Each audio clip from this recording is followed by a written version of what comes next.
આવી જાય ત્યારે આપણને મનમાં આવો વિચાર આવે કે લોકોના કરોડો રૂપિયા આપણા ઉપર થઈ ગયા. ક્યારેક એવી પરિસ્થિતિ આવી જાય કે માણસ ડિપ્રેશનમાં જતો રહે, ચિંતામાં મુકાઈ જાય. તો ઘણીવાર જીવનમાં આપણે રેસ હોય, રેસમાં દોડતા હોય, રેસમાં જ્યારે આપણે પાછળ પડી જઈએ ત્યારે આપણને આવા વિચાર આવે કે આપણે ક્યારેક આવા વિચાર આવે, નબળા વિચાર, કે આપણે સુસાઇડ કરી નાખીએ. એ કોણ કરે?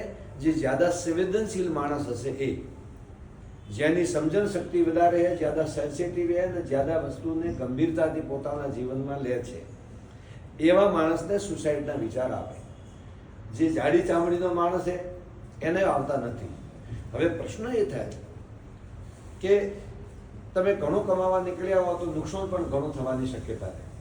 દાખલા તરીકે ચાની લારી કરી હોય તો તમારે બહુ લાંબુ નુકસાન ન થાય, પણ દાખલા તરીકે તમે સેન્સેક્સ કરતા હો કે શેર બજાર કરતા હો કે તમે બિટકોઇન કરતા હો કે આ કરતા હો તે કરતા હો, એમાં એકદમ ગ્રાફ નીચે આવી જાય. તમે રાતોરાત કરોડપતિ પણ થઈ જાઓ અને રાતોરાત રોડપતિ પણ થઈ જાઓ.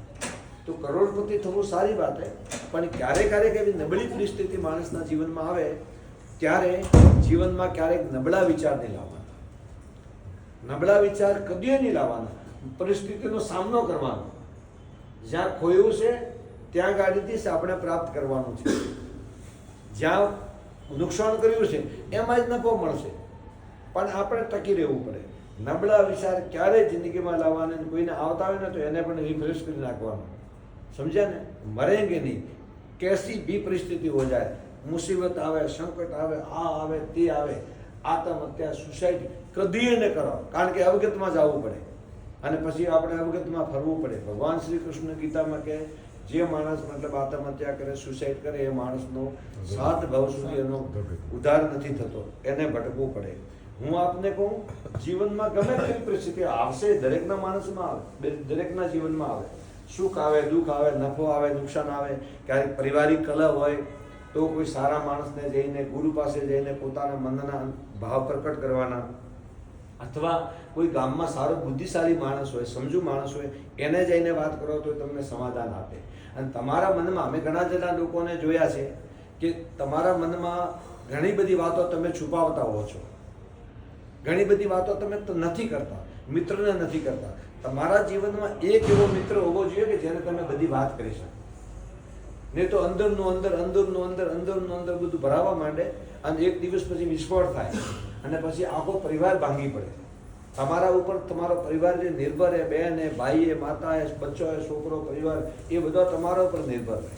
એટલે જીવનની અંદર મારું કહેવું એવું છે કે ગમે તેવી પરિસ્થિતિ આવે, નબળી પરિસ્થિતિ, પણ નબળા વિચાર નહીં લાવવાના. અને જ્યાં છો ત્યાં ટકી રહેશો, જ્યાં ખોયું છે ત્યાં જ ગોતશો તો આજે નુકસાન થયું છે, કાલે નફો પણ થશે.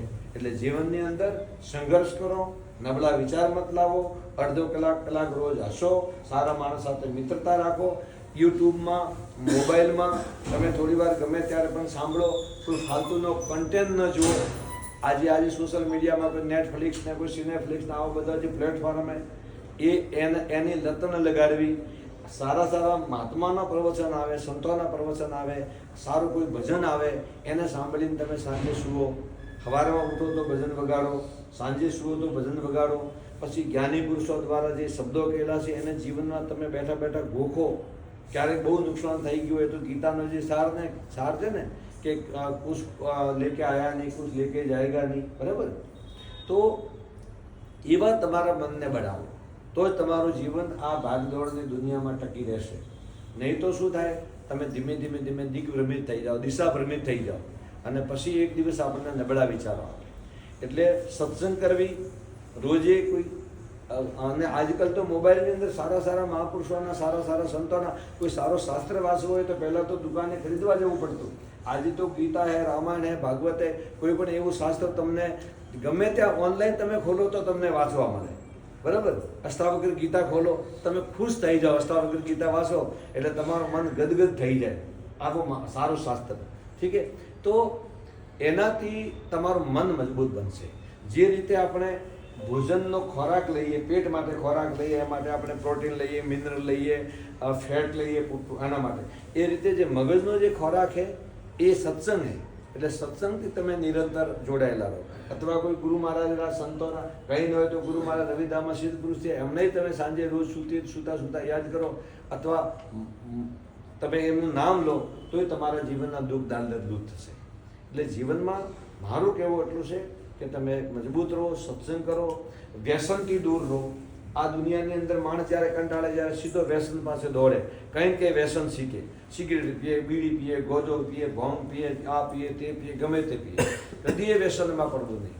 નશો કરવો હોય કદી ન કરવો. નશાથી શરીરનો નાશ થાય, નશાથી બુદ્ધિનો નાશ થાય, નશાથી ઘર બરબાદ થઈ જાય. કેટલા લોકો નશાના રવાડે ચડી ગયા. અને આ માનસિક નશો જે છે મોબાઈલનું, એમાં પણ એ ખોટા પ્લેટફોર્મ ઉપર જઈને ખોટા વિચારો બગાડીને શરીરનું, મનનું, આત્માનું પતન થાય એવો ધંધો કદી નહીં કરવાનો. સત્સંગ સિવાય કાંઈ સાંભળવું નહીં. સવારે વહેલું ઉઠવાનું, બને ત્યાં સુધી મોડું નહીં ઉઠવાનું, બને ત્યાં સુધી જેટલું વહેલું ઉઠવું. સાંજે વહેલું સૂવાની આદત ડાળો. સાંજે તમે હુતા 1 વાગે, 12 વાગે, 1:30 વાગે, 2 વાગ્યા સુધી તમે મોબાઈલ જુઓ, પછી સવારમાં તમારાથી ઉઠાય ને તમે ટાઈમસર ધંધે ન જાઓ.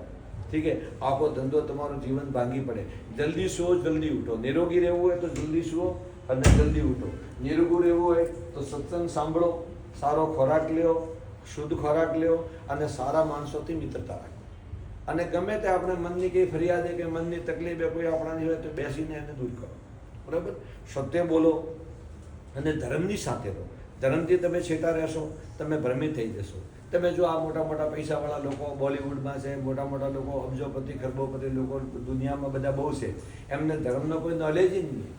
આજ વેસ્ટર્ન કલ્ચરમાં અમેરિકા એ લોકો ભારતમાં ધર્મ પ્રાપ્ત કરવા માટે આવે, અને આપણે આપણા દેશમાં પણ ધર્મ હોવા છતાંય આપણે બીજી એમના વેસ્ટર્ન કલ્ચરના આપણે રવાડે ચડી ગયા, ફેશન ને વ્યસનને.